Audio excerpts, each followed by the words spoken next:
अध्याय 123। कोई भी महिला चलेगी सिवाय तुम्हारे। चले जाओ। हालांकि जुन एर उसके सामने खड़ी थी, पूरी तरह से नग्न और अविश्वसनीय रूप से आकर्षक। गूफी अभी भी अपने शरीर के भीतर आदम इच्छाओं को दबाने में कामयाब रहा।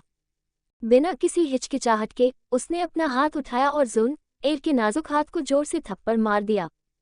तारानकन थप्पड़। तारानकन। गूफी के हाथ ने जुन एर की कलाई को छुआ और उसे एक जोरदार थप्पड़ से दूर धकेल दिया। जुन एर ने अपनी थोड़ी लाल हो चुकी कलाई को देखा। उसकी आंखों में अंतहीन शिकायत भरी हुई थी। उसकी आंखों में आंसू भर आए और वह उन्हें रोक नहीं पाए, वे तुरंत उसकी आंखों में भर गए। उसे लगा जैसे गूफी ने न केवल उसके हाथ पर थप्पड़ मारा है, बल्कि उसके दिल को छोटे छोटे टुकड़ों में तोड़ दिया है। दर्द इतना वास्तविक, इतना चुभने वाला था।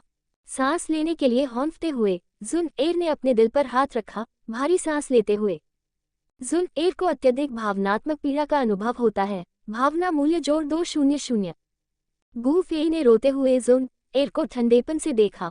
उसकी नज़र में कोई भावना नहीं थी, जैसे वह किसी बेजान मूर्ति को घूर रहा हो। जुन एर अपनी पूरी नग्न अवस्था के बावजूद गूफी के लिए एक मूर्ति की तरह थी, एक ऐसी वस्तु जिसमें कोई आकर्षण नहीं था, क्योंकि वह उसके प्रति गहरी घृणा रखता था।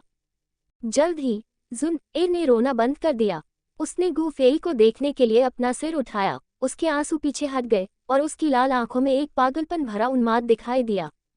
गूफी, क्या तुम सच में मुझसे इतनी नफरत करते हो? तुम 1 साल से भी कम समय में इतना कैसे बदल सकते हो? पुराने तुम हर संभव तरीके से मेरा ख्याल रखते थे, हमेशा पहल करते थे, मुझे कभी भी थोड़ी सी भी शिकायत नहीं होने देते थे। लेकिन अब तुमको देखो, मैं पहले से ही तुम्हारे सामने खड़ी हूँ, नंगी होकर, खुद को इस तरह से अपमानित करते हुए। तुम मुझसे और क्या चाहते हो? जुनर चिल्लाए, उसकी आवाज़ कर्कश थी। उसने खुद को उस पर फेंक दिया था, लेकिन उसे भी ठंडे अस्वीकृति के साथ मिला। अतीत से बिल्कुल अलग होने के कारण उसका दम घुट रहा था। उसे ऐसा लग रहा था जैसे वह निराशा के अंतहीन रसातल में डूब रही हो। जुनर को चिल्लाते हुए देखकर गूफी की आंखों में कोई दया नहीं दिखी। उसकी आवाज़ हमेशा की तरह ठंडी थी। तुमने खुद कहा वह अतीत की बात है। मैं अब इतना मूर्ख नहीं हूँ। और तुम पूछते हो कि मैं इतना क्यों बदल गया हूँ? क्या तुम्हें उम्मीद थी कि मैं हमेशा तुम्हारे तथाकथित वैवाहिक कारागार में फंसा रहूंगा? हमारे पास पति पत्नी की उपाधि थी, लेकिन क्या हमने कभी वास्तव में ऐसे ही जीवन जिया? और अब तुम्हें लगता है कि हम आखिरकार अपनी शादी को पूरा कर सकते हैं? जुनर चिल्लाती रही। अब तुम्हें एहसास हुआ, लेकिन तुम पहले कहाँ थे? जब मैं तुम्हारे प्रति पूरी तरह समर्पित था, तुम्हें सब कुछ अच्छा देने के लिए उत्सुक था, तब तुम क्या कर रहे थे? जब मैं तुम्हारी उदासीनता के कारण बार बार निराश और अकेला महसूस कर रहा था, तब तुम क्या कर रहे थे? जब मैं तुम्हें पाने के लिए बेताब था, तब तुम क्या कर रहे थे? तुमने मेरे स्नेह का बदला कैसे चुकाया? तुमने अपना सारा ध्यान दूसरे आदमी पर लगा दिया। एक औरत जो शादी में बेवफा है, वह ऐसी है जिसे मैं कभी स्वीकार नहीं कर सकता। गूफी का संकल्प अटल था। उसने जुनर को चेहरे पर एक छोटा सा निशान भी नहीं छोड़ा। जुनर को लगा जैसे वह गूफी के सामने नंगी नहीं थी, उसे लगा जैसे उसकी त्वचा उतार दी गई हो। वह त्वचा गूफी के पैरों तले रौंद दी गई थी, धूल से ढकी हुई थी, दागदार और क्षतिग्रस्त थी गरिमा नाम की त्वचा। ... मैंने तुमसे कहा था, मैंने कभी तुम्हारा गलत नहीं किया। अगर तुम्हें मुझ पर विश्वास नहीं है, तो मैं अभी अपनी बेगुनाही साबित कर सकता हूँ। अगर तुम मुझे ले जाओगे, तो तुम देखोगे। जुनर ने अपनी मुद्रा को सीधा किया, जिससे उसका फिगर और भी परफेक्ट हो गया। उसकी आवाज़ में एक बीमार दृढ़ संकल्प था। वह अपनी बेगुनाही साबित करना चाहती थी, और ऐसा करने का सबसे अच्छा तरीका था खुद को गूफी को सौंप देना। एक बार जब वह उसे ले जाता और उसके कौमार्य के सबूत देखता, तो उसे पता चल जाता कि वह बेगुनाह है, कि वह कभी किसी दूसरे पुरुष के साथ नहीं रही। लेकिन जुनर को ये समझ में नहीं आया कि शारीरिक बेवफाई और भावनात्मक बेवफाई एक ही बात है। ये सब कहने के बाद भी गूफी उदासीन रहा। वास्तव में उसकी नज़र और भी तिरस्कारपूर्ण हो गई। आज अगर कोई खूबसूरत महिला मेरे पास नग्न होकर आए, तो मैं इस पर विचार कर सकता हूँ। लेकिन तुम जुनर सवाल से बाहर हो। TLN पूर्वाभास है। गूफी ने उसे फिर से अस्वीकार कर दिया। मुझे पहले जो हुआ उसका बहुत पछतावा है, खासकर हमारे तलाक के बाद। मैं गलत था, मैं बदल सकता हूँ। तुम मुझे माफ़ क्यों नहीं कर सकती? जुनर को बहुत दुख हुआ। तुम्हें इसका पछतावा है? गूफी ने उसकी बातों पर ठंडी हंसी उड़ाई। हमारे तलाक के बाद क्या तुम्हें लगता है कि मैं नहीं जानता कि तुम क्या कर रही हो? मुझे मत बताओ कि उत्तर पश्चिमी क्षेत्र की यात्रा मेरे पीछे आने के लिए थी, न कि तुम्हारे प्रिय शियाओयान से मिलने के लिए। क्या तुम सच में कह सकती हो कि शियाओयान अब तुम्हारे दिल में नहीं है? तुम शियाओयान के लिए तरसती रहती हो, फिर भी तुम यहाँ हो, खुद को मेरे सामने फिक रही हो, पछतावे और बदलाव के बारे में बात कर रही हो। अगर ये तुम्हारा पश्चाताप का विचार है, तो ये गू कबीले के इतिहास का सबसे बड़ा मजाक है। गूफी ने उससे लगातार सवाल पूछे, उसकी निगाहें ठंडी थीं। जुनर एक पल के लिए चुप हो गई, जवाब देने के लिए शब्द नहीं खोज पाई। वह और कुछ कहना चाहती थी, लेकिन अंदर ही अंदर उसे पता था कि उसकी गलती थी। वे कहाँ हैं? मेरे धैर्य की परीक्षा मत लो। गूफी का स्वर और भी ठंडा हो गया। वह शियाओ यीजियान और अन्य लोगों के बारे में चिंतित था। जुआ को पागल देखकर, बीमार अवस्था में, उसे डर था कि उसने गुस्से में आकर ज़ियाओ यीजियान और अन्य लोगों को नुकसान पहुंचाया होगा। उसने कसम खाई कि अगर जुनर की वजह से ज़ियाओ यीजियान और अन्य लोगों को कुछ भी हुआ, तो वह उसे इसकी कीमत चुकाने के लिए मजबूर करेगा, चाहे इसके लिए उसे कबीले के नेता के खिलाफ खड़ा होना पड़े। चिंता मत करो, मैंने उन्हें कोई नुकसान नहीं पहुंचाया है। मैंने किसी को उन्हें भोज पर आमंत्रित करने के लिए कहा था। चूंकि तुम वहां नहीं थे, इसलिए उन्हें जल्दी ही वापस आ जाना चाहिए। जुनर ने धीरे से कहा। वह जानती थी कि उसके झिझकते जवाबों ने आज गूफी के साथ उसके रिश्ते की किस्मत पहले ही तय कर दी थी, इसे बचाना संभव नहीं था। अगर उसने वाकई ज़ियाओ यीजियान और अन्य लोगों को नुकसान पहुंचाया, तो इससे गूफी को उससे और भी नफरत हो जाएगी। गूफी, मैं तुम्हारा प्यार वापस जीत लूंगा। ऐसा करने से पहले मैं बदलने के लिए कड़ी मेहनत करूंगा। उद्धरण चिन्ह। जुनर नीचे झुकी, जल्दी से जमीन से अपने बिखरे हुए कपड़े उठाए। उसने जल्दी से कपड़े पहने और बांस के घर से बाहर निकल गई, फिर निराशा से भरे दिल के साथ पहाड़ से नीचे उतरी, लेकिन आधे रास्ते में ही होजी से मिली। होजी पहाड़ पर चढ़ रही थी, जाहिर तौर पर गूफी को देखने का इरादा रखती थी। वह यहाँ से नीचे क्यों आ रही है? पहाड़ी रास्ते के प्रवेश द्वार पर होजी ने जुनर को देखा। उसके चेहरे पर आश्चर्य की एक झलक थी। उसने अभी अभी गूफी के निवास के बारे में पूछताछ की थी और मिलने आई थी, लेकिन उसने जुनर को जाते हुए देखा। इसके अलावा जुनर हैरान दिख रही थी और उसके कपड़े कुछ अस्त व्यस्त थे, जिससे होजी को संदेह हुआ। होजी के दिमाग में कई तरह के विचार आए, लेकिन कोई भी समझ में नहीं आया। उसने सीधे पूछने का फैसला किया, तुम यहाँ क्या कर रही हो? होजी ने जुनर का रास्ता रोका और सीधे पूछा। होजी को देखकर जुन एर को पता चल गया कि वह गूफी के साथ रिश्ता बनाने आए हैं, जिससे वह तुरंत असहज हो गई। हार कर चली जाने के बाद वह किसी दूसरी महिला को अपनी मर्जी से काम करने नहीं दे सकती थी। मैं उसकी पूर्व पत्नी हूँ।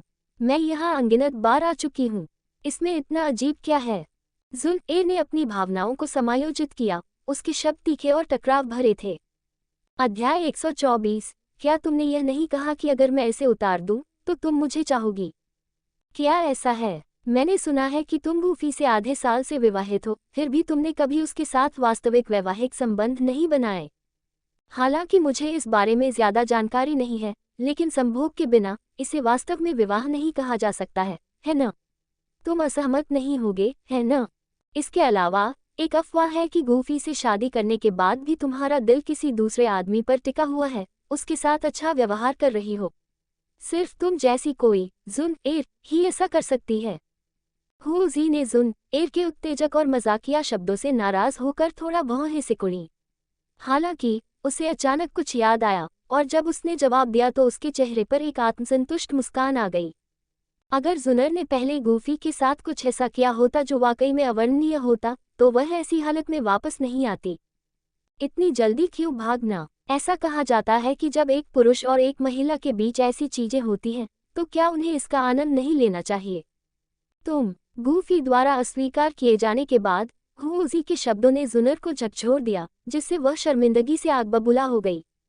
मत भूलो, ये गू कबीले का क्षेत्र है। तुम एक बाहरी व्यक्ति हो और मैं जब चाहूं तुम्हें मार सकता हूं। जुनर ने होजी को धमकी दी। बेशक मुझे पता है कि यह गू कबीले का क्षेत्र है, लेकिन सिर्फ इसलिए कि मैंने कुछ सच बोला है। क्या जुनर वाकई एक मेहमान पर हमला करने का इरादा रखता है? और भले ही तुम्हारा गू कबीला शक्तिशाली है, मेरा यान कबीला भी कमजोर नहीं है। अगर यहाँ मेरे साथ कुछ हो जाए, तो मेरे कबीले के बुजुर्ग इसे आसानी से जाने नहीं देंगे। क्या तुम हमारे कबीलों के बीच संघर्ष को भड़काना चाहते हो, या तुम ये सुझाव दे रहे हो कि जुनर मुझसे द्वंद्व करना चाहेगा? हुओजी जुनर की धमकी से बेपरवाह थी, यहाँ तक कि उसने जुनर की कमजोरी का मजाक उड़ाने के लिए भी इस अवसर का इस्तेमाल किया। हुओजी के शब्दों से जुनर हिल गई। उसके सामने की दुनिया फीकी और अस्थिर लग रही थी, और वह सम्मान जिसे उसने हमेशा बनाए रखा था, किसी और से भी ज्यादा शक्तिशाली व्यक्ति के सामने बिखर गया। अगर आज उसकी ताकत हुओजी से ज्यादा होती तो उसे इतना अपमान नहीं सहना पड़ता। अगर वह गूफी से ज्यादा शक्तिशाली होती तो वह उसे इतनी बेशर्मी से कैसे अस्वीकार कर सकता था। जुनएर ने धीरे धीरे अपना संकल्प मजबूत किया। ऐसा लगता है कि चाहे कुछ भी हो, मुझे खुद को मजबूत करने की जरूरत है। मेरी प्रतिभा किसी और से कम नहीं है। अगर मैं नहीं चाहती कि लोग मुझे नीचा दिखाएं, तो मुझे अपनी शक्ति बढ़ानी होगी। सिर्फ ध्यान आकर्षित करने की होड़ बेकार है। गूफी सिर्फ कुछ छोटी मोटी बातचीत की वजह से हुओजी के प्यार में नहीं पड़ जाएगा। अपने मन में कुछ बातें समझने के बाद जुनएर ने हुओजी की तरफ देखा और फिर वहां से चली गई। यह महिला, इतना अचानक बदलाव क्यों? जुनएर के शांत लेकिन दृढ़ चेहरे ने हुओजी को चौंका दिया, लेकिन उसने इस पर ज्यादा ध्यान नहीं दिया और जिस तरह से वह शुरू में चाहती थी उसी तरह चलती रही। ... जुनएर के जाने के बाद पहाड़ की चोटी पर बांस के लॉज में गूफी को लगा कि उसका मूड शांत हो गया है। यह महिला उनके तलाक के बाद भी समय समय पर उसे परेशान करने के तरीके ढूंढती रही। इससे भी बुरी बात यह थी कि वह लगातार उसके लिए अनावश्यक समस्याएं खड़ी करती रही, जिससे वह परेशान हो गया। मुझे आश्चर्य है कि जियोई जियान और बाकी लोग कहाँ हैं। एक पल की चुप्पी के बाद गूफी जियोई जियान और बाकी लोगों को लाने ही वाला था कि अचानक उसकी आस्तीन से 7 रंगों वाली रोशनी चमक उठी। अगले ही पल एक नग्न आकर्षक आकृति उसके सामने प्रकट हुई। यह आकृति प्रलोभन का प्रतीक थी। उसकी गोरी त्वचा, मोहक चेहरा और वे लंबी टांगें इतनी सुंदर कि उनमें से पानी टपक रहा था, बिल्कुल स्पष्ट और अनूठे थे। इस महिला के शरीर का हर अंग एक पुरुष की इंद्रियों को उत्तेजित करता था। तुम क्या कर रहे हो? गूफी एक पल के लिए स्तब्ध रह गया, यहाँ तक कि उसे भी विरोध करना मुश्किल हो गया। इससे पहले जब जुनएर उसके सामने बिना कपड़ों के खड़ी थी तो गूफी की स्वाभाविक रूप से प्रतिक्रिया हुई थी, लेकिन चूंकि वह जुनएर थी और उसके सभी पिछले कार्यों को देखते हुए जो उसे घृणास्पद लगे थे, उसने अपनी प्रवृत्ति को नियंत्रित कर लिया था। अब जब रानी मेडुसा ने भी ऐसा ही किया तो उसे खुद को रोकना मुश्किल हो गया। उसकी आभा जुनर से बिल्कुल अलग थी। रानी मेडुसा स्वाभाविक रूप से परिपक्व, प्रभावशाली किस्म की थी। हर हाव भाव से कच्ची कामुकता झलकती थी और उसका उग्र रूप एक सपने जैसा था जिसे कोई दिन रात चाहता था। उसे कुछ करने की जरूरत भी नहीं थी, बस वहां खड़े रहने से ही किसी के विचार भटक सकते थे। अगर रानी मेडुसा कुछ मोहक हाव भाव जोड़ देती तो दुनिया का कोई भी आदमी संभवतः अपना संयम बनाए नहीं रख सकता था। अगर रानी मेडुसा के पास लव डेविल फ्रूट की शक्ति होती तो पूरी दुनिया स्तब्ध हो जाती। क्या हुआ? इतनी सुंदर नहीं हो, या तुम दिखना नहीं चाहती? रानी मेडुसा के लाल होंठ एक चंचल मुस्कान में बदल गए जब उसने गूफी को देखा। हालांकि गूफी ने उसकी नजरों से बचने की कोशिश की, लेकिन उसके हाव भाव ने उसे धोखा दे दिया। उसकी आवाज ठंडी हवा की तरह थी जो चिलचिलाती गर्मी के साथ मिल गई थी, जो सीधे गूफी पर वार कर रही थी। उस एहसास ने गूफी को पहले तो कांपने पर मजबूर कर दिया, फिर उसे गर्मी की एक लहर महसूस हुई। उसके पेट के निचले हिस्से से एक बेकाबू गर्मी उठी जो उसके पूरे शरीर में फैल गई। क्या तुमने अभी नहीं कहा था कि आज रात चाहे कोई भी कपड़े उतार दे तुम उसे ले जाओगे? रानी मेडुसा उसके करीब आ गई और अपना शरीर उसके शरीर पर दबा दिया। सांप जनजाति यिन प्रकृति की थी, इसलिए उसकी त्वचा का हर इंच ठंडा था, लेकिन अभी ये गूफी को जलता हुआ महसूस हो रहा था। सांप जनजाति में रानी का पति रानी से ज्यादा शक्तिशाली होना चाहिए और रानी मेडुसा इस बात से सहमत थी। पिछले कुछ समय से रानी मेडुसा गूफी के साथ थी, वह उसकी अविश्वसनीय प्रतिभा और ताकत से पूरी तरह प्रभावित थी। इसके अलावा उसने गूफी और जियाओई जियान के बीच अनगिनत अंतरंग क्षण देखे थे और उसके मजबूत शरीर को देखकर उसके मन में कुछ विकृत इच्छाएं पैदा हुई थीं। पहले जुनएर द्वारा उकसाए जाने के बाद उसने ये साहसिक कदम उठाया। अब रानी मेडुसा के इतने करीब होने पर गूफी को लगा कि उसका खून खौल रहा है। उसकी तर्कसंगतता धीरे धीरे एक आदमी की आदिम इच्छाओं के तीव्र आवेग से आगे निकल रही थी। रानी मेडुसा गूफी के करीब झुक गई। उसकी इंद्रियां अभिभूत हो गईं। जब वह अभी भी कुछ हद तक संयम बनाए रखने की कोशिश कर रहा था तो उसका हाथ सहज रूप से आगे बढ़ गया। हालांकि बर्फीली पहाड़ी चोटी ठंडी थी। उस पल जब वह उस पर चढ़ रहा था, गूफी को लगा कि वह जल रहा है। जब मामला बढ़ने ही वाला था तभी अचानक दरवाजे के बाहर से एक स्पष्ट महिला की आवाज आई। गूफी, क्या तुम वहां हो? गूफी का पूरा शरीर कांप उठा। उसका ध्यान पूरी तरह से रानी मेडुसा के शरीर में समा गया। उसने ये भी नहीं देखा कि कोई और पहाड़ की चोटी पर आ रहा है। हुओजी, वह यहाँ क्या कर रही है? गूफी ने पहचान लिया कि यह हुओजी थी। वह हैरान और थोड़ा परेशान दोनों महसूस कर रहा था। उसे इस समय क्यों आना पड़ा? इस समय गूफी अपनी सीमा पर था, अपने भीतर की उग्र इच्छा को दबा पाने में असमर्थ था। वह महिला अब यहाँ क्या कर रही है? अगर वह इसे बर्बाद कर देगी तो मैं उसे नहीं छोड़ूंगा। रानी मेडुसा को भी ऐसा ही लगा। उसकी मोहक आंखों में नाराजगी की झलक दिख रही थी। अध्याय 125, जादूगरनी, लड़ने के लिए तैयार हो जाओ। मिस हुओजी, क्या आपको कुछ चाहिए? बांस के घर के बाहर दरवाजे पर दस्तक सुनकर गूफी ने अपना हाथ हिलाया और जल्दी से अंदर एक सील लगा दी। उसके बाद ही उसने अपनी आवाज हुओजी को भेजी। बांस के घर के बाहर हुओजी दरवाजा खोलने ही वाली थी कि उसे कोई जवाब नहीं मिला। हालांकि सील की वजह से उसे कमरे के अंदर कुछ भी हो रहा महसूस नहीं हुआ। जब उसने गूफी की आवाज सुनी तो उसने धीरे से अपना हाथ दरवाजे से हटा लिया। मैंने सुना है कि यंग मास्टर गूफी ने कई तरह की स्वर्गीय लिपटों में महारत हासिल कर ली है। आपके अंदर इतनी सारी लिपटें हैं, फिर भी आप सुरक्षित हैं, तो आपकी लौ को नियंत्रित करने की कला असाधारण होनी चाहिए। तो मैं लौ नियंत्रण तकनीकों के बारे में पूछताछ करने आया हूँ। मुझे आश्चर्य है कि क्या यंग मास्टर गूफी के पास इसके लिए समय है। बाहर हुओजी ने मुस्कुराते हुए बात की। उसका चेहरा उत्साह से भरा हुआ था। आमतौर पर वह अपने कबीले में आइसबर्ग ब्यूटी के नाम से जानी जाती थी, लेकिन जब उसने गूफी से बातचीत की तो सब कुछ बदल गया। गूफी ने थोड़ा सा मुंह सिकोड़ा और बिना किसी हिचकिचाहट के जवाब दिया, माफ करना, मुझे अभी कुछ जरूरी काम निपटाना है। चलो किसी और समय बात करते हैं। क्या मजाक है? गूफी इस जादूगरनी रानी मेडुसा को छोड़कर हुओजी के साथ कुछ ज्वाला नियंत्रण तकनीकों पर चर्चा करने के लिए नहीं जा सकती। कमरे के अंदर से गूफी की निर्दयी स्वीकृति सुनकर हुओजी, जो इतनी उत्साही थी, अचानक निराश हो गई। हुओजी निराश महसूस करती है। भावनात्मक मूल्य जोड़ 30। रानी मेडुसा आत्मसंतुष्ट महसूस करती है। भावनात्मक मूल्य जोड़ 100। उसने उसे इतनी बेबाकी से अस्वीकार कर दिया। क्या इसका मतलब है कि मेरे पास कोई भी सुधार करने योग्य गुण नहीं है? हुओजी आत्मसंदेह में पड़ गई। यह महसूस नहीं कर पाई कि गूफी बस एक जरूरी मामले से निपट रही थी, एक लड़ाई जिसे तुरंत लड़ा जाना था। क्या आपको चिंता है कि मिस सियाओ यीजियान नाराज हो सकती हैं? युवा मास्टर गूफी, मैं यहाँ केवल ज्वाला नियंत्रण तकनीकों के बारे में पूछने आया हूँ। मुझे यकीन है कि मिस सियाओ यीजियान इससे नाराज नहीं होंगी, है न? मुझे नहीं लगता कि वह इतनी छोटी इंसान है। हुओजी ने मनाना जारी रखा। अंदर गूफी, जो रानी मेडुसा के नाजुक शरीर को पकड़े हुए था, हुओजी के शब्दों पर मुस्कुराए बिना नहीं रह सका। आज क्या हो रहा है? हुओजी के शब्द भी थोड़े संकेतात्मक लगने लगे हैं। चिलचिलाती गर्मी के कारण गूफी के लिए अपने भीतर की बेचैनी को दबाना मुश्किल होता जा रहा था। उसके पास ज्यादा सोचने का समय नहीं था और उसने जल्दी से बाहर हुओजी को जवाब दिया, नहीं, मेरे पास वास्तव में कुछ जरूरी काम है। कृपया बस चले जाएं।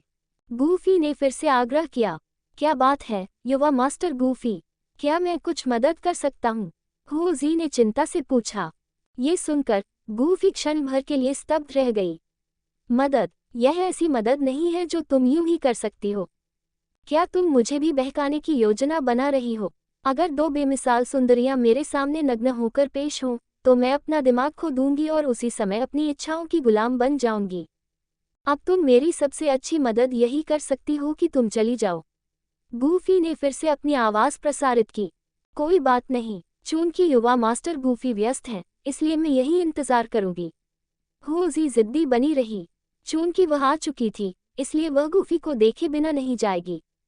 इतना कहकर हुओजी वास्तव में बाहर बैठ गई, धैर्यपूर्वक गूफी के बाहर आने का इंतजार कर रही थी। अगर तुम इंतजार करना चाहती हो तो रुको, मैं अब और नहीं रोक सकती। गूफी अब वोजी से परेशान नहीं हो सकती थी। उसने बांस के घर के चारों ओर एक प्रतिबंध लगा दिया था, इसलिए वोजी की ताकत के साथ वह संभवतः अंदर क्या हो रहा था इस पर जासूसी नहीं कर सकती थी। गूफी चिंतित नहीं थी। कमरे के अंदर रानी मेडुसा के जैद जैसे हाथ गूफी की छाती पर दबाए गए थे। हालांकि वह पहले से ही एक इंसान में बदल चुकी थी, फिर भी उसका शरीर एक नागिन की कोमलता के साथ कामुकता से तड़प रहा था। जादूगरनी, लड़ने के लिए तैयार हो जाओ। गूफी ने खुद को रोकना बंद कर दिया। उसने अपने बड़े हाथ से रानी मेडुसा की पतली कमर को लपेटा और फिर उसके गालों को जोर से पकड़ लिया। फिर उसने अपना सिर नीचे किया और सीधे उसके होठों पर चूमा।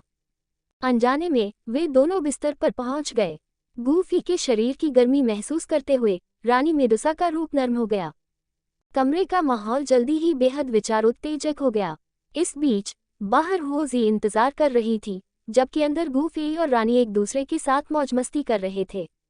गू पवित्र पर्वत श्रृंखला के भीतर एक पर्वत शिखर पर एक छोटी सी सभा हो रही थी। गू कबीले के कई युवा सदस्य इस भोज में शामिल हुए थे। बहन ज़ियाओ ज़ियान, मुझे लगता है कि यह बड़े भाई गूफी नहीं थे जिन्होंने हमें यहाँ आमंत्रित किया था। ज़ियान कुछ समय से भोज में थी, उसकी आंखें परिचित चेहरों की तलाश में इधर उधर घूम रही थी। लेकिन उसने केवल अजनबी लोगों को देखा, जिनमें से कई विशेष रूप से मजबूत नहीं थे। ज़ियान शायद सामाजिक गतिशीलता को बहुत अच्छी तरह से नहीं समझता था, लेकिन ये स्पष्ट था कि ये लोग गूफी के शकल में नहीं थे। वह उन्हें क्यों आमंत्रित करेगा? मुझे भी यह अजीब लगता है। युवा मास्टर गूफी ने हमें आमंत्रित किया, फिर भी हमने उन्हें बिल्कुल नहीं देखा। आदरणीय तियानहुओं को भी यह अजीब लगा, लेकिन ये देखकर कि ये लोग किसी भी तरह की दुर्भावना के बिना, उसने और कुछ नहीं कहा। इसके बाद किंग लिन और लान किंग ने भी इस बारे में अपनी शंका व्यक्त की कि क्या ये भोज वास्तव में गूफी का काम था। जब सभी बोल रहे थे तो उन्होंने निर्णय के लिए जियोई जियान की ओर देखा। जियोई जियान ने भीड़ को देखा, लेकिन देखा कि कोई भी उन पर ध्यान नहीं दे रहा था। चलो चलते हैं, यह उस महिला की शरारत हो सकती है। जियोई जियान खड़ी हो गई। बाकी लोगों ने उसका अनुसरण किया। मिस जियोई जियान, आप इतनी जल्दी क्यों जा रही हैं? क्या आप भोज का आनंद नहीं ले रही हैं? गू कबीले की एक युवती ने अचानक जियोई जियान का रास्ता रोक दिया। ये वही व्यक्ति था जिसने उन्हें पहाड़ पर आमंत्रित किया था। जियोई जियान ने उसकी ओर देखा, उसकी निगाहें बर्फीली थीं। इस समय उसके विशैले शरीर की अनूठी ठंडी आभा पूरी तरह से प्रदर्शित हो रही थी। चलो, जियोई जियान ने ठंडे स्वर में कहा, स्पष्टीकरण में कोई दिलचस्पी नहीं थी। युवा मास्टर गूफी अभी तक नहीं आए हैं, मिस ज़ियाओ जियान।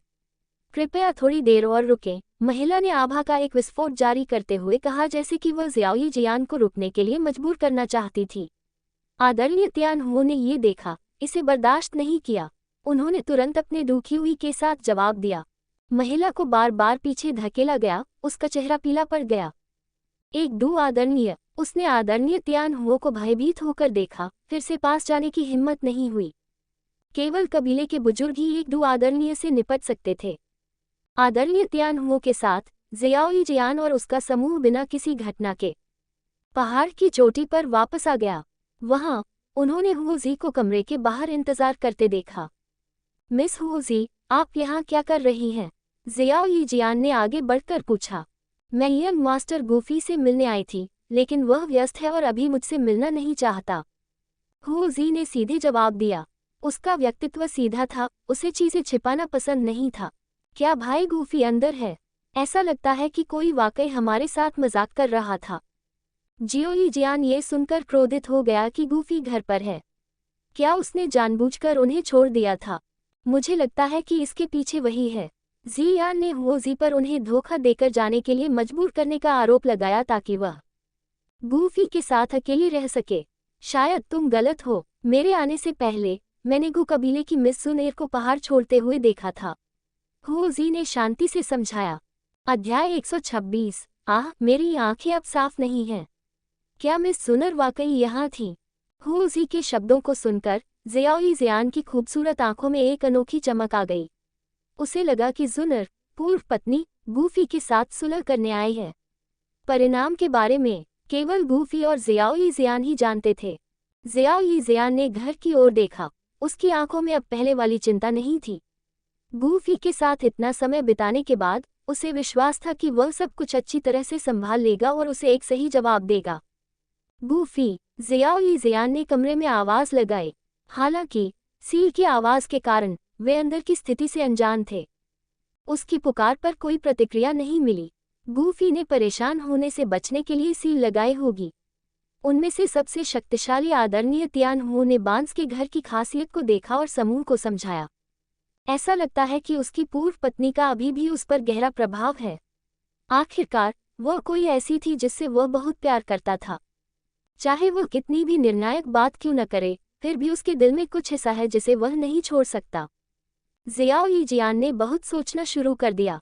उसे लगा कि जुनर से बात करने के बाद गूफी का मूड खराब हो गया है। उस पल जियान की मानसिकता बदल गई। वह ये भी समझ गई कि गूफी जैसा उत्कृष्ट व्यक्ति केवल उसका नहीं हो सकता। अब भी अन्य महिलाओं को ये पता होने के बावजूद कि वह गूफी की प्रेमिका थी, कई अभी भी उसका पीछा करना चाहती थी। इससे कोई फर्क नहीं पड़ता कि भविष्य में गूफी के साथ और कौन रहता है, जब तक वह मेरे साथ पहले की तरह अच्छा व्यवहार करता है। जियान ने इस पर विचार किया, खुद से बड़बड़ाते हुए। वह गूफी को अपने अधिकार में रखने की कोशिश नहीं कर रही थी। वह जानती थी कि गूफी की तुलना में वह चमकीले चांद की तुलना में एक तारे की तरह थी। सितारे कभी चांद को कैसे अपने अधिकार में रख सकते हैं? वे एक साथ रहते हैं। जब तक गूफी के दिल में मेरे लिए जगह है, तब तक यही काफी है। चूंकि गूफी परेशान नहीं होना चाहता, इसलिए हम बाहर ही इंतजार करते हैं। जियान ने बैठने के लिए जगह ढूंढते हुए कहा। जियान ने सभी को बैठे हुए देखा। उसने उत्सुकता से बांस के घर की ओर देखा और सोचा, क्या गूफी खुद को इसलिए बंद कर रहा है क्योंकि उसका मूड खराब है? मैंने उसे जो देखा है, उससे ऐसा नहीं लगता कि वह खुद को बंद करके रखने वाला व्यक्ति है। वह जुनर महिला आई थी। कौन जानता है कि उसने गूफी के साथ क्या किया होगा? मुझे अंदर जाकर जांच करनी चाहिए ताकि मैं सहज महसूस कर सकूं। जियान ने खुद से कहा। अनजाने में वह बांस के घर के दरवाजे तक चली गई, हाथ बढ़ाया और धीरे से उसे खोला।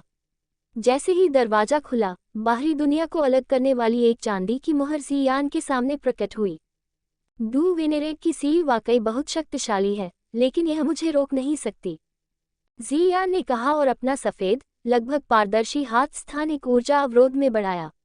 कुछ ही झटकों के साथ जियान का शरीर अंतरिक्ष सील में विलीन हो गया और वह उसमें प्रवेश कर गई। गूफी की स्थानिक सील ने जियान के लिए कोई बाधा नहीं डाली। इस छोटी सी बच्ची में वाकई अद्भुत स्थानिक प्रतिभा है। आदरणीय तियान हो ने जियान की स्थानिक प्रतिभा पर आश्चर्य व्यक्त किया। उसे सील में प्रवेश करते हुए देखा। वह आहें भरने से खुद को रोक नहीं सका। गूफी पहले से ही एक राक्षसी प्रतिभा थी, लेकिन उसके दोस्त भी असाधारण थे।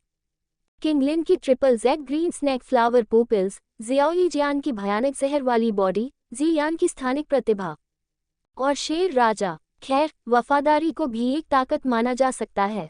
वह कौन है? डू सम्राट स्तर का कोई व्यक्ति डू वेनेरेट की सील को कैसे तोड़ सकता है? हो जी ने जियान को सील में प्रवेश करते देखा और उसके बारे में बहुत उत्सुक थी।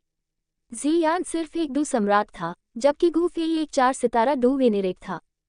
जियान के लिए 4 सितारा डू वेनेरेट की सील देखना अविश्वसनीय था, क्योंकि उसमें कुछ भी उसकी स्थानिक प्रतिभा को नहीं दर्शाता था। ... कमरे के अंदर गूफी और रानी मेडुसा एक दूसरे को गले लगा रहे थे, अपनी ही दुनिया में खोए हुए। उनमें से किसी ने भी यह नहीं देखा कि एक छोटी सी आकृति सील में फिसल गई थी। आह! अचानक एक नर्म, बचकाना विस्मयादिबोधक ने पल को तोड़ दिया। गूफी का शरीर कांप उठा जब उसने आवाज के स्रोत की ओर देखा, तो उसने देखा कि एक छोटी बैंगनी बालों वाली लड़की अपने हाथों से अपनी आंखों को ढांक रही थी, फिर भी अपनी उंगलियों से उन्हें देख रही थी। जियान को देखकर गूफी क्षण भर के लिए स्तब्ध रह गया। शर्म, मेरी आंखें अब साफ नहीं हैं। मुझे अंदर नहीं आना चाहिए था। जल्दी करो और अपने कपड़े पहन लो। अरे नहीं, मुझे बहुत शर्म आ रही है। जियान ने जल्दी से अपनी आंखें ढंक ली और कहा। ये सुनकर गूफी ने जल्दी से वह कंबल उठाया जिसे फर्श पर पटक दिया गया था और उससे रानी मेडुसा को ढक दिया। फिर उसने कुछ कपड़े पहने और जियान के पास चला गया। जियान, तुम अंदर क्यों आए? अगर मैं अंदर नहीं आता तो मुझे नहीं पता होता कि तुम एक सुंदरी को छिपा रहे हो। जियान ने अपनी उंगलियों के बीच से झांका, गूफी को कपड़े पहने देखा और मुंह बनाया। ओह! ये सुनकर गूफी कुछ देर के लिए अवाक रह गया। उसे नहीं पता था कि जियान को कैसे समझाए। उसने सोचा था कि उसकी ताकत और उसने जो सील लगाई है, उससे कोई भी अंदर घुसने की कोशिश करेगा उसे पकड़ लिया जाएगा। लेकिन उसने इस छोटे राक्षस जियान का हिसाब नहीं लगाया था। जियान का असली रूप प्राचीन शून्य ड्रैगन का था। अपने कबीले के साथ कुछ प्रशिक्षण के बाद उसका स्थानिक नियंत्रण असाधारण स्तर पर पहुंच गया था, लगभग सिस्टम में बग की तरह। मुख्य बात यह थी कि जियान एक जिज्ञासु छोटी बच्ची थी। जबकि अन्य लोगों ने सील को देखा और प्रतीक्षा करने का फैसला किया, उसे बस अंदर जाकर जांच करनी थी। गूफी की चुप्पी को देखकर जियान ने बड़े दिल से उसे थपथपाया। चिंता मत करो गूफी, मैं इसे गुप्त रखूंगा, जियान ने मुस्कुराते हुए कहा। वह बहुत शरारती लग रही थी। पहले जियान ने जुनर के प्रति शत्रुता दिखाई थी क्योंकि वह गूफी को नापसंद थी। उसने हुओजी से भी अशिष्टता से बात की थी क्योंकि हुओजी वह थी जिसे गूफी ने अस्वीकार कर दिया था। लेकिन अब रानी मेडुसा गूफी के साथ पहले ही इतनी आगे बढ़ चुकी थी। हालांकि जियान को ये पूरी तरह से समझ में नहीं आया, लेकिन उसे यह एहसास था कि गूफी और रानी मेडुसा जो कर रहे थे वही उसने ज़ियाओ जियान के साथ किया था। इस वजह से भले ही यह उनकी पहली मुलाकात थी, जियान ने बिस्तर पर लेटी रानी मेडुसा के प्रति कोई दुश्मनी नहीं दिखाई। कोई रहस्य, ये सुनकर गूफी ने अपने होंठ हिलाए, ये सोचकर कि क्या ये छोटी लड़की उसे ब्लैकमेल करने की योजना बना रही है। क्या अब वह किसी भी भावना से रहित उसके लिए कैंडी बनाने वाली मशीन बन जाएगा। एक पल सोचने के बाद गूफी ने शांति से कहा, चूंकि मैंने ये किया है इसलिए मैं जिम्मेदारी लूंगा। इसे गुप्त रखने की कोई जरूरत नहीं है। ये सुनकर जियान हैरान रह गया। उसने गूफी को चौड़ी आंखों से देखा। उस समय बिस्तर पर लेटी रानी मेडुसा ने भी गूफी को कोमल स्नेह से देखा। वह वास्तव में एक जिम्मेदार आदमी है, रानी मेडुसा ने सोचा। जब जियान अंदर घुसा तो उसे शुरू में शर्म और शर्मिंदगी महसूस हुई थी, लेकिन अब गूफी के शब्दों को सुनकर उसे आश्वस्त महसूस हुआ। उसने चुपचाप स्वीकार किया कि उसने सही व्यक्ति को चुना था। गूफी वास्तव में एक ऐसा व्यक्ति था जिस पर जीवन भर भरोसा किया जा सकता था। अध्याय 127। अगर इसे देखने का मतलब जिम्मेदारी लेना है तो मेरा क्या। आह भाई गूफी, तुम इस तरह अपने नियमों से कैसे खेल सकते हो, जियान ने अपने पैर पटकते हुए खुद से कहा।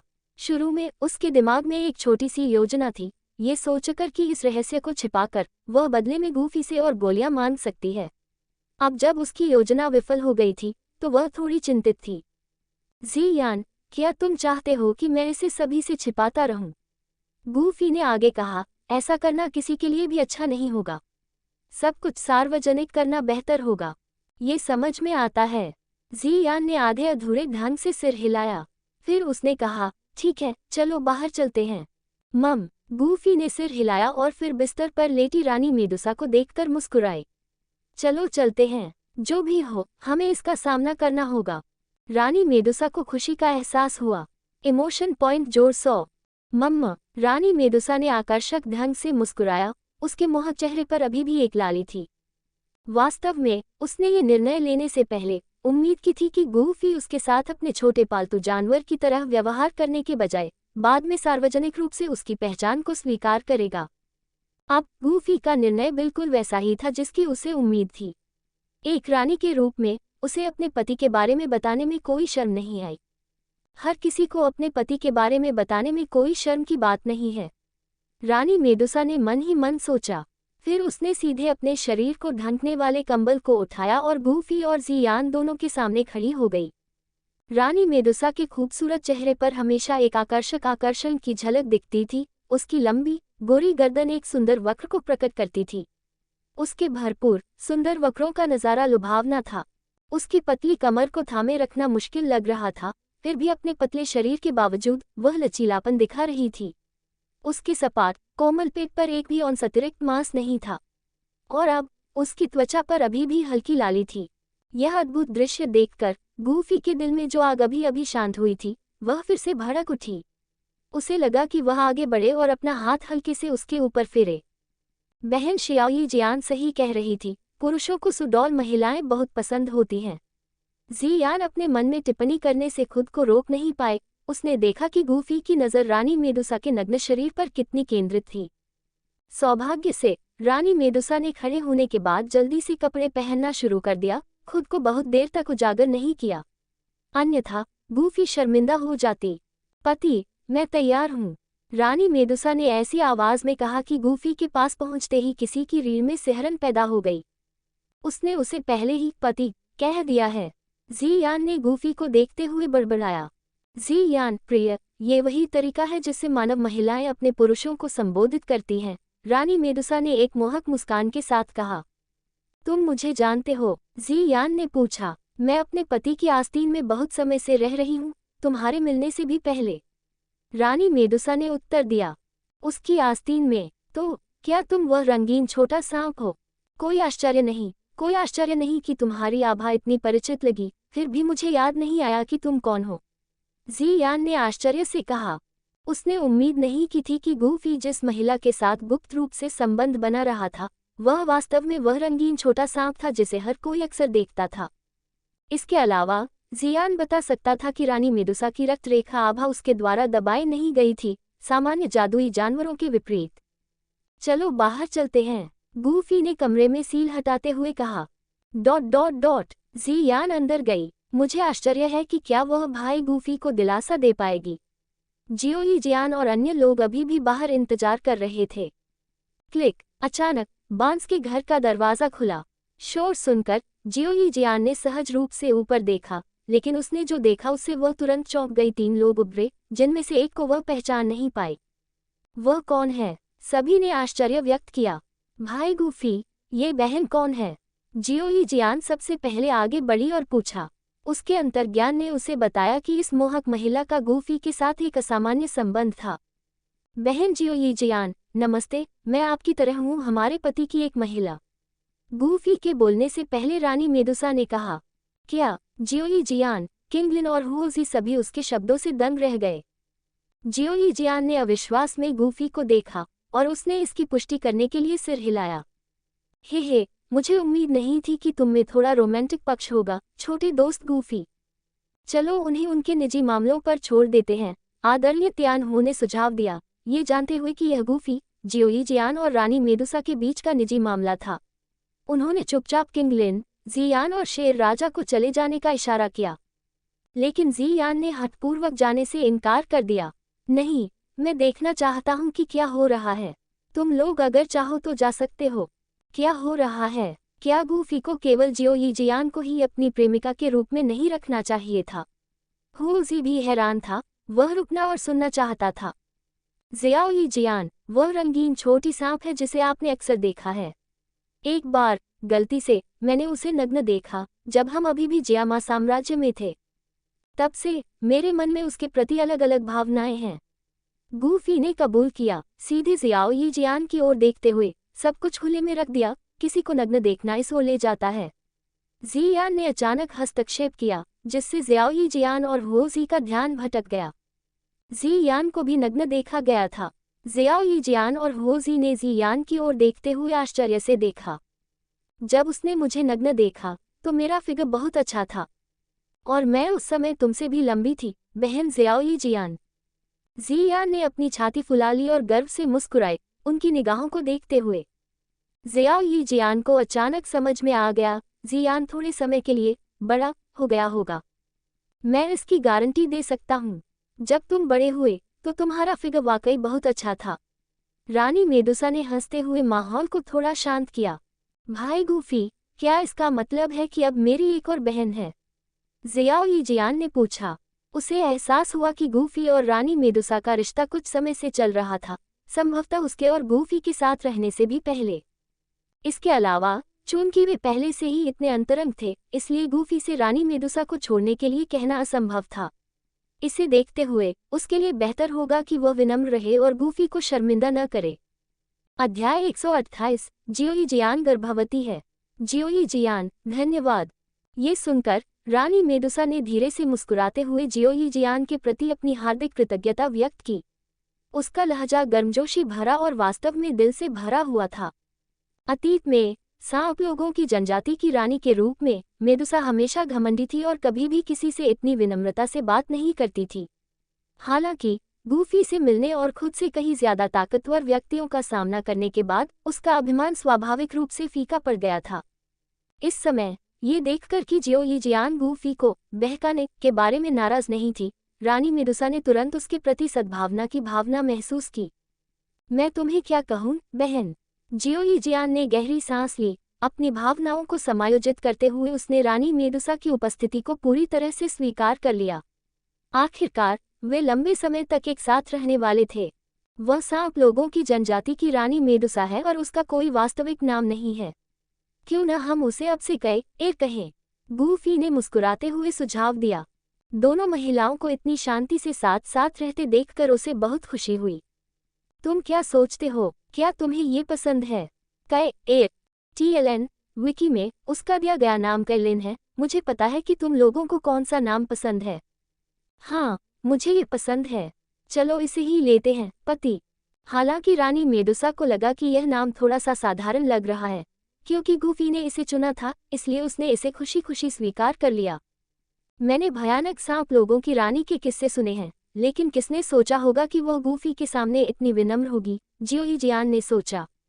वह जानती थी कि गूफी कोई साधारण आदमी नहीं था।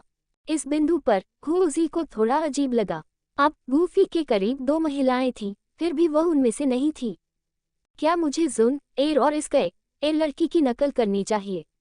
नहीं, इससे मैं और भी हताश दिख सकती हूँ। हुओजी ने अपना सिर हिलाया। वह समझ गई कि उसकी स्थिति अलग थी। रानी मेडुसा गूफी के साथ पहले की अंतरंग मुलाकातों और जुन एर के उकसावे के प्रभाव के कारण सफल हुई। यान कबीले के एक गौरवशाली प्रतिनिधि के रूप में हुओजी किसी पुरुष के स्नेह की भीख मांगने के लिए खुद को नीचा नहीं कर सकती थी। हुओजी, अगर तुम आग पर नियंत्रण तकनीकों पर चर्चा करना चाहते हो तो किसी और दिन वापस आओ, गूफी ने सुझाव दिया, यह महसूस करते हुए कि हुओजी की उपस्थिति जगह से बाहर थी। धन्यवाद गूफी, मैं कुछ दिनों में वापस आऊंगी, हुओजी ने विनम्रता से जवाब दिया, यह महसूस करते हुए कि गूफी के लिए उसकी भावनाओं को मजबूर नहीं किया जा सकता था। उसने सोचा कि गूफी को अन्य महिलाओं के साथ साझा करना भी इतना बुरा नहीं होगा अगर वह उनमें से एक बन सकती है। हुओजी के जाने के बाद अब अच्छे मूड में जियाओ यीजियान रानी मेडुसा को बांस के घर के अंदर ले गया। कैयर, मैं अभी भी गूफी के साथ तुम्हारी कहानी के बारे में उत्सुक हूँ। तुम्हें मुझे बताने में कोई आपत्ति नहीं है न? अंदर जाकर जियाओ यीजियान और जियान बैठ गए। उनकी आंखें कैयर को देखते हुए जिज्ञासा से भर गईं।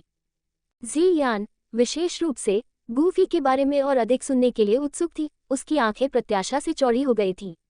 गूफी ने केवल कहानी का अपना पक्ष साझा किया था, लेकिन बहुत कुछ ऐसा होना चाहिए जो उन्हें नहीं पता था। अब जब हुओजी चला गया था तो बातचीत और अधिक खुली हो सकती थी। इसके बाद जो हुआ वह गूफी के लिए एक अजीब समय था। हालांकि जियाओ यीजियान ने गूफी की ओर जल्दी से देखा, नाराज होने का नाटक करते हुए, बात को आगे बढ़ने से पहले। बातचीत के दौरान रानी मेडुसा के शाही व्यवहार ने स्वाभाविक रूप से उसे अलग कर दिया। अपनी परिपक्व और आकर्षक आकृति के साथ वह एक ऐसी सुंदरता बिखेरती थी जो अन्य महिलाओं से बिल्कुल अलग थी। अनजाने में अन्य महिलाएं कैयर को अपना नेता मानने लगी, उसे अपने बीच सबसे बड़ी के रूप में सम्मान देने लगी। मुझे विश्वास नहीं होता कि गूफी इतने लंबे समय तक तुम्हें अपनी आस्तीन में छिपाए रख सकता है। वहां बहुत अंधेरा और तंग जगह रही होगी, जियान ने टिप्पणी की। गूफी ने उसकी बातों पर अजीब तरह से हंसी उड़ाई। शुरू में उसने रानी मेडुसा को छिपाए रखा क्योंकि वह उसकी भावनाओं को काफी बढ़ावा देती थी, लेकिन उसे नग्न देखने के बाद उसके प्रति उसकी भावनाएं बदल गईं। कैयर, तुम्हारा असली रूप क्या है? मुझे लगता है कि तुम अन्य सर्प जैसे जादुई जानवरों से अलग हो। जियान बातूनी होने के कारण जो भी उसके मन में आया बोल पड़ी। आमतौर पर उसकी जानवर जैसी आभा दूसरों को दबा देती थी, यहाँ तक कि उससे ज्यादा ताकतवर लोगों को भी, लेकिन रानी मेडुसा के साथ वह लाभ अप्रभावी लग रहा था। मेरा असली रूप 7 रंगों वाला स्वर्ग निगलने वाला अजगर है। 7 रंगों वाला स्वर्ग निगलने वाला अजगर। कोई आश्चर्य नहीं, आपके पास एक प्राचीन जानवर की वंशावली है, जियान ने आश्चर्य से कहा। ... हालांकि गूफी के बांस के घर में अब एक अतिरिक्त निवासी था, लेकिन इसने पिछले सामंजस्य को बाधित नहीं किया। मुझे उम्मीद नहीं थी कि वह 7 रंगों वाला स्वर्ग निगलने वाला अजगर होगा, एक प्राचीन वंशावली। आदरणीय त्यान हुओ ने नए सदस्य कैयर को देखते हुए आह भरी, यह महसूस करते हुए कि गूफी के समूह में एक और शक्तिशाली प्राणी शामिल हो गया था। शेर राजा की उपस्थिति अब और भी अधिक फीकी पड़ गई थी। इन महिलाओं की तुलना में वह पूरी तरह से अलग स्तर पर था, और यहाँ तक कि एक बार कमजोर किंगलिन भी जल्दी से उससे आगे निकल गया था। 2 दिन बाद हुओजी आग नियंत्रण तकनीकों पर सलाह लेने के लिए वापस आया। अपनी यात्रा के दौरान उसने देखा कि रानी मेडुसा गूफी की शकल में सहज रूप से एकीकृत हो गई थी, जिससे उसे थोड़ी ईर्ष्या हुई। तुम क्या हो? क्या तुम इधर उधर घूम रही हो? आग को नियंत्रित करते समय तुम्हें अपना ध्यान केंद्रित रखना चाहिए, गूफी ने उसे याद दिलाया जब उसने देखा कि वह विचलित हो रही है। मेरे पास तुम्हें सिखाने के लिए ज्यादा समय नहीं है। समझ गई। हुओजी ने जल्दी से खुद को संभाला। कुछ दिनों के मार्गदर्शन के बाद, हालांकि गूफी ने उसे कोई तकनीक नहीं सिखाई थी, लेकिन आग को नियंत्रित करने की उसकी समझ काफी गहरी हो गई थी। गूफी, थोड़ा आराम करो। खांसी। जैसे ही गूफी और हुओजी ने अपना प्रशिक्षण रोका, ज़ियाओ जियान को अचानक उल्टी होने लगी। उबकाएं आने लगी। क्या हुआ? गूफी ज़ियाओ जियान को सहारा देने और उसकी हालत देखने के लिए दौड़ा, लेकिन सब कुछ सामान्य लग रहा था। कुछ गड़बड़ नहीं है। रुको। क्या? जैसे ही वह अपनी आत्मा शक्ति को वापस लेने वाला था, गूफी ने ज़ियाओ जियान के पेट के भीतर एक फीकी जीवन शक्ति को महसूस किया। उसने जल्दी से अपना ध्यान उस पर केंद्रित किया और ज़ियाओ यी की वजह को समझ लिया। जियान की मतली। जियोई जियान गर्भवती थी। गूफी ने जियोई जियान को बैठने में मदद की, उसकी पीठ उसकी ओर मुड़ी और उसने उसकी स्थिति की जांच की। वह उसका चेहरा नहीं देख सकी, लेकिन हुओजी ने देखा, और उसने खुशी का एक भाव देखा जो उसने पहले कभी नहीं देखा था। वह समझ नहीं पा रही थी कि गूफी को इतनी खुशी किस बात से हो सकती है। जियोई जियान की हालत ठीक नहीं लग रही थी, हुओजी ने सोचा। गूफी ने जियोई जियान को गले लगाया और उसके सामने बैठ गई, खुशी से चिल्लाते हुए, हम एक बच्चा पैदा करने वाले हैं। अध्याय 129। 1 साल। मुख्य कमांडर के पद पर पदोन्नत। नन्हा पैदा हुआ बच्चा। गूफी के ये शब्द सुनकर ज़ियाओ जियान कुछ पल के लिए स्तब्ध रह गई। फिर उसका सुंदर चेहरा उत्साह से चमक उठा और उसने कहा, मैं गर्भवती हूँ। हमारा बच्चा होने वाला है। ज़ियाओ जियान को अपार खुशी का अनुभव हुआ। भावनात्मक मूल्य जोड़ 100। ज़ियाओ जियान ने उत्साह से गूफी का हाथ पकड़ा, फिर से पुष्टि के लिए पूछा, भाई गूफी, क्या मैं वास्तव में गर्भवती हूँ? ये सच है। गूफी की खुशी अवर्णनीय थी, और उसकी आवाज़ अनायास ही तेज हो गई। बांस के घर के अंदर प्रशिक्षण ले रहे लोग जाग गए और जल्दी से पहाड़ की चोटी पर आ गए, गूफी के चेहरे पर उत्साह के भाव को देखते हुए। क्या अच्छी खबर है, जियान ने उत्साह से कहा। ज़ियाओ जियान गर्भवती है। गूफी ने बहुत उत्साह के साथ इस खबर की घोषणा की। जियान और किंगलिन के लिए गर्भावस्था कुछ ऐसा नहीं था जिसे वे पूरी तरह से समझ सके, वे केवल इतना जानते थे कि यह जीवन को पोषित करने की एक प्रक्रिया है।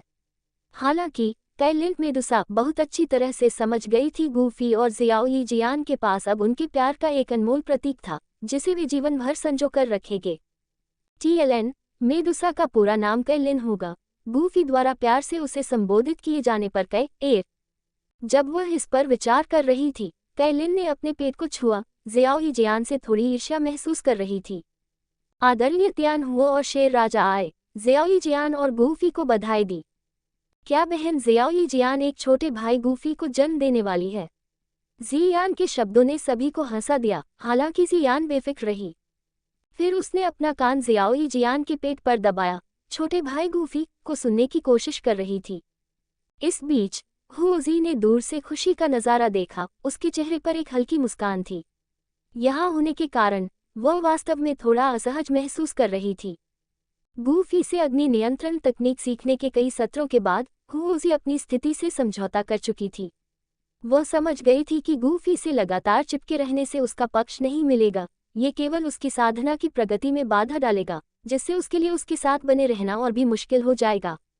यह महसूस करते हुए वह जानती थी कि प्रशिक्षण के लिए यान दायरे में वापस लौटना सही रास्ता था।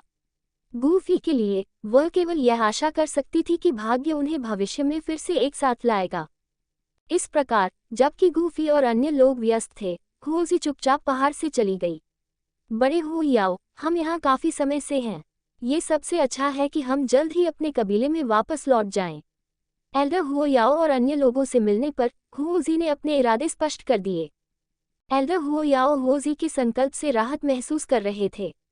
यान कबीले के एक गौरवशाली सदस्य के रूप में एक बाहरी व्यक्ति की निरंतर खोज ने बड़ों पर भारी बोझ डाला था। कुछ ही समय बाद यान कबीले के प्रतिनिधिमंडल ने गू कबीले को अलविदा कहा और गू दायरे को छोड़ दिया। इस बीच जुनर, जिसे गूफी ने उसके प्रयासों के बावजूद अस्वीकार कर दिया था और अपमानित किया था, वह भी चीजों को अधिक स्पष्ट रूप से देखने लगी थी। गूफी के पहाड़ को छोड़ने के बाद वह अपनी ताकत में एक सफलता की तलाश में बंद दरवाजे के प्रशिक्षण में प्रवेश कर गई। परिणामस्वरूप गूफी को शांति की एक दुर्लभ अवधि का आशीर्वाद मिला।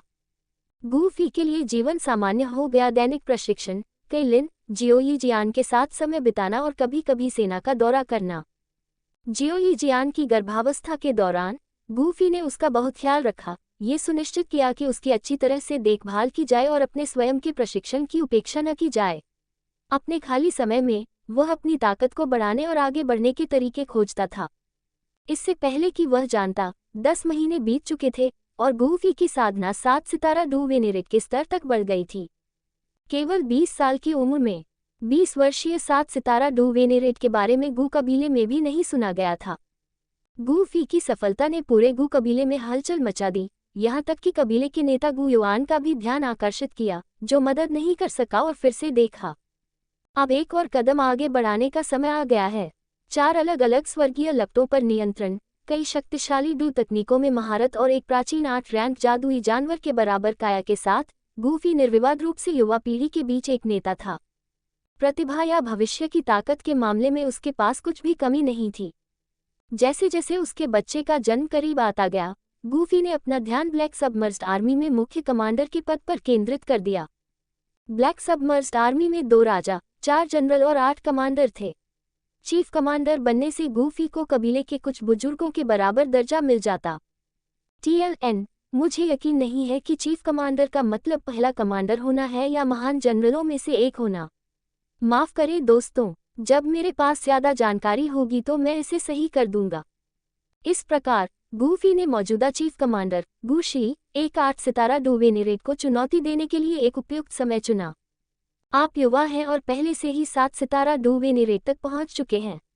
समय के साथ आपकी ताकत मेरी ताकत से ज्यादा हो जाएगी, लेकिन अभी के लिए मैं अभी भी ज्यादा मजबूत हूँ। गूशी ने गूफी की चुनौती के बारे में जानने के बाद गुस्से के बजाय सलाह देते हुए कहा, क्या आप वाकई में इतने मजबूत हैं?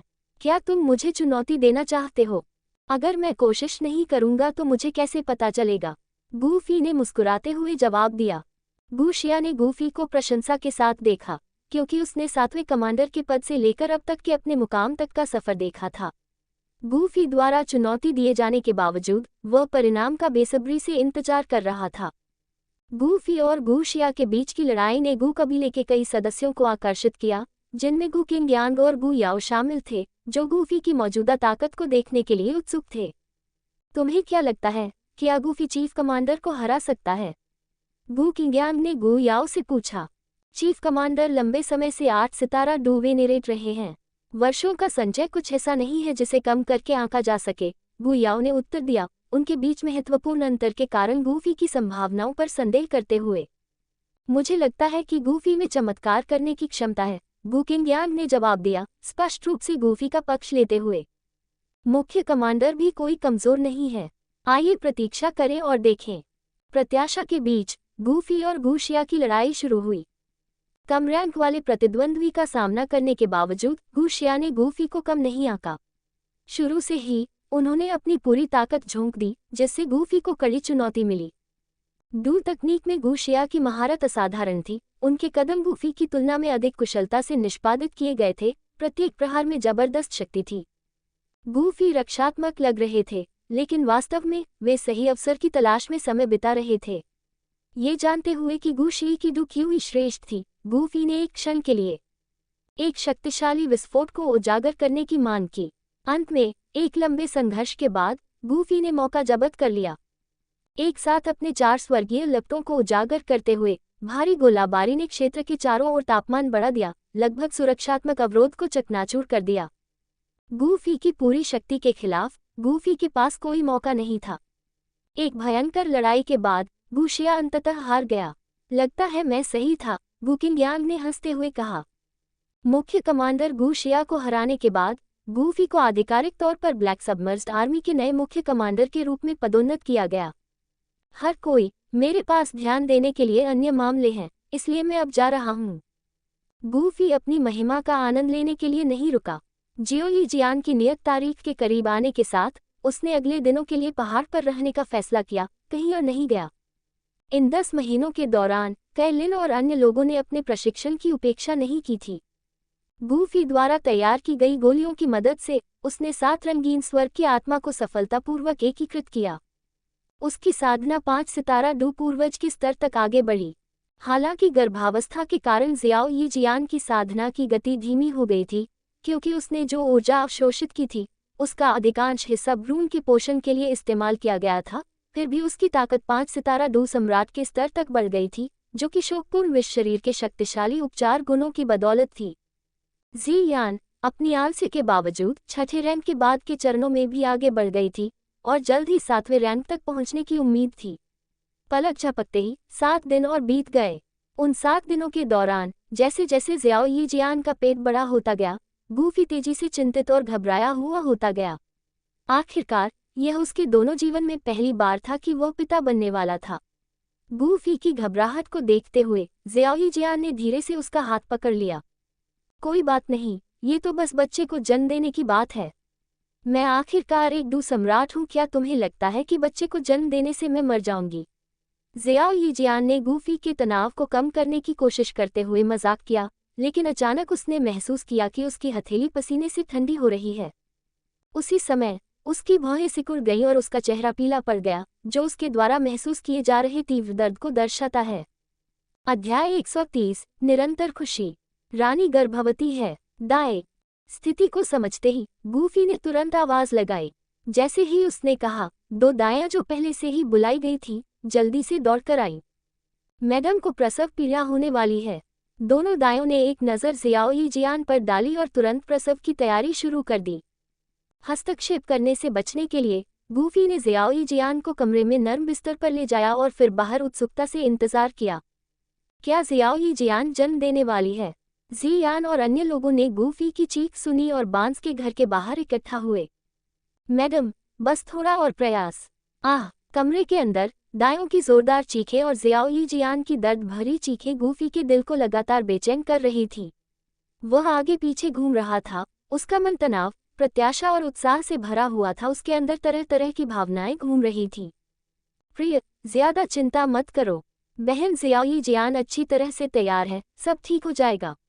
रानी मेडुसा ने गूफी को धीरे से दिलासा दिया और उसका हाथ पकड़ लिया। उसकी बेचैनी को महसूस किया जैसे कि दर्द उसका अपना था। मैडम, बस थोड़ा और, बच्चा आधा बाहर आ गया है। वाह वाह! जल्द ही एक नवजात शिशु की तेज चीख सुनाई दी, जिससे गूफी के दिल को राहत मिली। बच्चा पैदा हो गया है। गूफी अंदर जाने के लिए बेताब था, लेकिन फिर उसे धीरे से अपनी गति धीमी करने की याद आई और उसने सावधानी से दरवाज़ा खोला। कमरे के अंदर जियाओ यी जियान पसीने से लथपथ थी। उसका चेहरा पीला था, फिर भी एक प्यारी सी मुस्कान से सजी हुई थी। गूफी कमरे में दाखिल हुआ, लेकिन पहले बच्चे को देखने के बजाय वह सीधे जियाओ यी जियान के पास गया। क्या तुम ठीक महसूस कर रही हो? कोई असुविधा? गूफी को सबसे ज्यादा चिंता इस बात की थी कि प्रसव के दौरान जटिलताएं हो सकती हैं, लेकिन शुक्र है कोई परेशानी नहीं हुई। ये गोली ले लो। गूफी ने उसे एक औषधीय गोली दी जो उसने उसके ठीक होने में मदद करने के लिए पहले से तैयार की थी। ये गोली 8वीं कक्षा की थी। जियाओ यी जियान ने गोली स्वीकार कर ली, इसके शुद्ध औषधीय गुणों को महसूस किया। उसके चेहरे पर एक लाली आ गई, उसका दिल अवर्णनीय मिठास और भावना से भर गया। गूफी कमरे में प्रवेश कर चुका था, लेकिन उसकी पहली चिंता बच्चे के लिए नहीं, बल्कि उसके लिए थी। ये बात उसके दिल को गहराई से छू गई, उसे अपार खुशी से भर दिया। बधाई हो, युवा स्वामी, माँ और बेटी दोनों सुरक्षित हैं। एक दाई ने गूफी को बधाई दी। एक बेटी, यह एक लड़की है। बच्चे को देखो। ये सुनकर एक नौकरानी बच्चे को लेकर आई। गूफी ने बच्चे को लिया और उसे ऐसी जगह पर रख दिया जहां जियाओ यी जियान उसे देख सके। कपड़े में लिपटी गुलाबी गालों वाली बच्ची जोर जोर से रो रही थी, उसकी चीखें बहुत तेज थीं। मत रो, मत रो। गूफी थोड़ा अभिभूत महसूस करते हुए उसे शांत करने की कोशिश की। बच्ची अभी अभी दुनिया में आई है और वातावरण अपरिचित है। उसका रोना सामान्य है। जियो यी जियान ने हंसते हुए कहा। हाँ, हमारी बेटी बहुत सुंदर है, बिल्कुल तुम्हारी तरह। गूफी ने खुशी से मुस्कुराते हुए सिर हिलाया। बच्ची अभी अभी आई है, उसकी आंखें अभी तक खुली भी नहीं हैं। तुम कैसे बता सकते हो? जियो ही जियान ने उससे धीरे से चिढ़ाया। इसके तुरंत बाद दाई कमरे से बाहर निकलकर बाहर इंतजार कर रहे लोगों को खुशखबरी सुनाने लगी। तय लिन, जियान और किंग लिन फिर चुपचाप कमरे में दाखिल हुए। क्या ये भाई गूफी का बच्चा है? किंग लिन ने बच्चे को देखकर उत्साह से पूछा। यह एक छोटी लड़की है। मैं जब छोटी थी तो ऐसी ही दिखती होगी, लेकिन वह इतना क्यों रो रही है? ये बहुत प्यारा है। जियान झुकी। शुरू में उसे शोर मचाने वाली कहने के बारे में सोचा, लेकिन फिर अपना विचार बदल दिया। आखिरकार उसने जियाओ यी जियान को बहन कहा तो यह उसकी प्यारी भतीजी थी। क्या एक बुजुर्ग होने का यही एहसास होता है? जियान ने पाया कि वह इस एहसास का आनंद ले रही थी। तय लिन ने जियाओ यी जियान और गूफी के बीच मधुर दृश्य देखा, अपने पेट पर हाथ रखा। हाल ही में उसे वहां भी कुछ हलचल महसूस हो रही थी। उसे संदेह था कि वह भी गर्भवती हो सकती है, लेकिन उसे अभी तक गूफी को बताने का मौका नहीं मिला था। क्या आपने बच्चे के लिए कोई नाम तय कर लिया है? जियाओ यी जियान ने अचानक पूछा। जब नामकरण की बात आई तो गूफी पहले असमंजस में था। उसे लगा कि कोई भी नाम बिल्कुल सही नहीं लग रहा था या उसकी अपेक्षाओं पर खरा नहीं उतर रहा था। लेकिन अब जियाओ यी जियान की प्यारी मुस्कान देखकर उसके पास एक जवाब था। हम उसे जियाओ ले कहेंगे। TLN अनुवाद करने पर नाम या तो जियाओ ले या जियाओ यू हो सकता है। चूंकि यह एक ओक है, इसलिए मैं निश्चित होने के लिए विकी नहीं देख सकता। इसलिए आप लोगों को तय करना होगा कि आप किसे पसंद करते हैं, जियाओ ले या जियाओ यू। गूफी ने मुस्कुराते हुए जवाब दिया। उसने जियाओ ले नाम इसलिए चुना क्योंकि जियाओ यी जियान ने अपनी युवावस्था में बहुत दुर्भाग्य और कठिनाई झेली थी, और जियाओ से मिलने के बाद ही उसे कुछ शांति मिली। उसे उम्मीद थी कि उनकी बेटी खुशियों से भरी जिंदगी जिएगी। जियाओ ले, खुशी, एक अद्भुत नाम। जियाओ यी जियान ने पूरे दिल से सहमति जताई। ... छोटी जियाओ ले के आने से पहाड़ पर बहुत खुशी और हंसी आई। गूफी की बेटी होने के नाते उसे स्वाभाविक रूप से पहाड़ पर सभी से प्यार और देखभाल मिली। आदरणीय तियान हुओ विशेष रूप से इतने खुश थी कि उन्होंने छोटी जियान ले को लगभग अपनी पोती की तरह माना। जियान हो पहले समूह में सबसे छोटी थी, अब उसके आसपास कोई और भी छोटा था। किसी भी प्रतिद्वंद्विता को महसूस करने के बजाय वह अपनी सभी बेहतरीन चीजों को जियान ले के साथ साझा करने के लिए उत्सुक थी। जब जियो यी जियान बच्चे की देखभाल करते करते थक जाती तो जियान उसे संभाल लेता। छोटी जियान ले को जियान के साथ खेलना बहुत पसंद था, इस हद तक कि जियाओ यी जियान ने मजाक में शिकायत की कि जियान ले को उससे ज्यादा जियान पसंद है।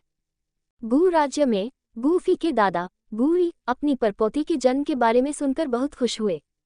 उन्होंने बहुत समय तक इस बात पर विचार किया कि उसके लिए क्या उपहार तैयार किया जाए।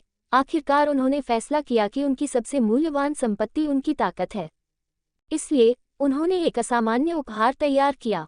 दादाजी, आप आ गए हैं। जब गूफी ने सुना कि गूली आ गई है तो वह जियाओ यी जियान और छोटी जियान ले को उनसे मिलने के लिए ले आया। आओ जियान ले, अपने परदादा को तुम्हें गोद में लेने दो। गूली गर्मजोशी से मुस्कुराए। हालांकि उसने अपनी आभा को दबाने की पूरी कोशिश की, लेकिन इसके हल्के से संकेत पर भी छोटी जियान ले डर के मारे चिल्लाने लगती थी, इससे पहले कि वह उसकी बाहों में पहुंचती। डरो मत जियान ले, ये तुम्हारे परदादा हैं। वे तुमसे बहुत प्यार करते हैं। अगर कोई तुम्हें धमकाने की हिम्मत करे तो बस उनका नाम ले लो। गूफी ने अपनी बेटी को दिलासा दिया, हालांकि वह समझने के लिए बहुत छोटी थी। कुछ समय बाद छोटी जियान ले आखिरकार गूली की बाहों में आ गई। गूली ने उसे ऐसे गोद में उठा लिया जैसे वह कोई अनमोल खजाना हो, जो काले डूबे हुए राजा के रूप में उसकी हमेशा की तरह प्रभावशाली उपस्थिति के बिल्कुल विपरीत था। परदादा के पास तुम्हारे लिए एक उपहार है। जैसे ही उसने बात की, गूली ने एक स्थानिक सेट पर्ची निकाली। उसने छोटी जियान ले के लिए जो उपहार तैयार किया था वह यही वस्तु थी जिसे उसने व्यक्तिगत रूप से परिष्कृत किया था। इस उपहार को देखकर गूफी भी अपने मुंह के कोनों को सिकोड़ने से खुद को नहीं रोक सका। स्थानिक सेट पर्ची का उपयोग करने के लिए उसे कुचलने की आवश्यकता होती है। छोटी जियान ले ने अभी अभी अपनी आंखें खोली थी, वह उसे पकड़ भी नहीं पा रही थी, कुचलना तो दूर की बात थी। यह उपहार संभवतः लंबे समय तक अप्रयुक्त पड़ा रहेगा। जियान ले, अपने परदादा का शुक्रिया। उद्धरण चिन्ह। हालांकि यह सोचते हुए गूफी अपनी बेटी को खुश करने के लिए गूली के साथ खेलती रही। बेशक छोटी जियानले को पता नहीं था कि वयस्क क्या कह रहे थे।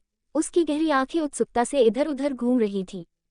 हाँ, मैं अब 4 पीढ़ियों के परिवार का हिस्सा हूँ। गूली ने दिल खोलकर हंसते हुए कहा।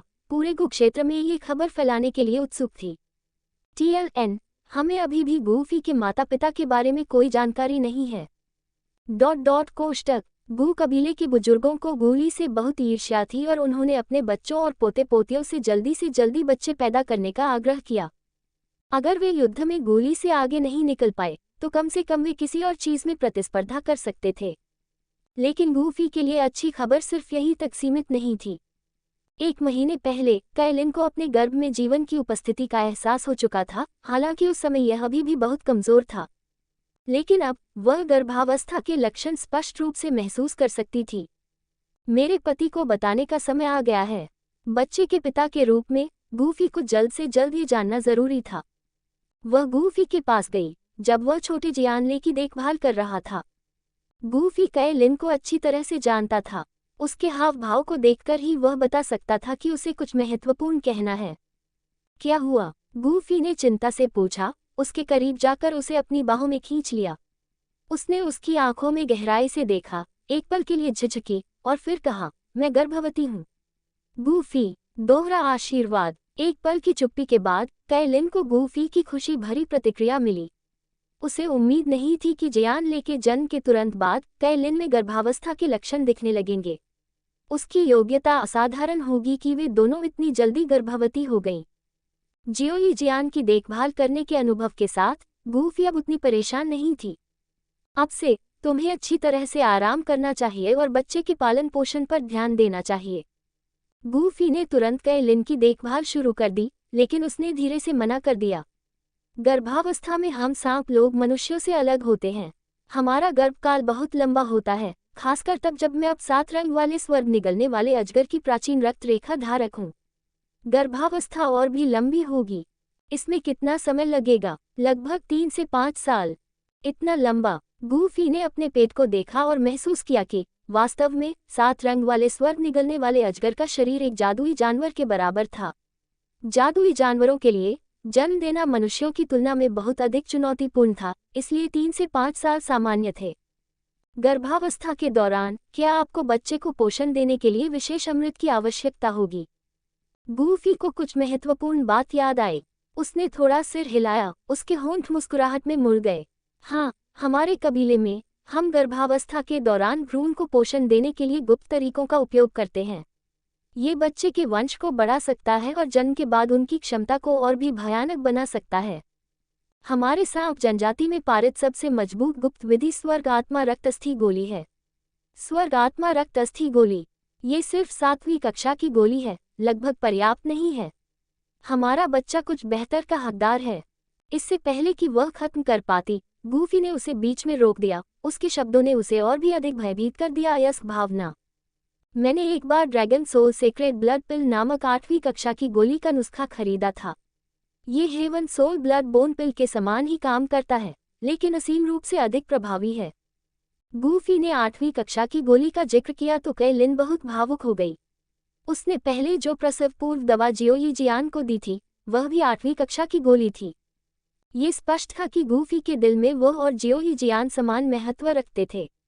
आपको बस आराम करने की जरूरत है। गोली को परिष्कृत करने का काम मुझ पर छोड़ दें।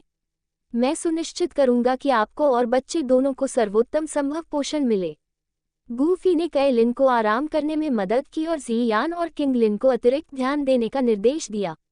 कैयर भी गर्भवती है। ये बहुत बढ़िया है। जियान का छोटा सा चेहरा उत्साह से चमक उठा, मानो वह रानी मेदुसा के बजाय गर्भवती थी।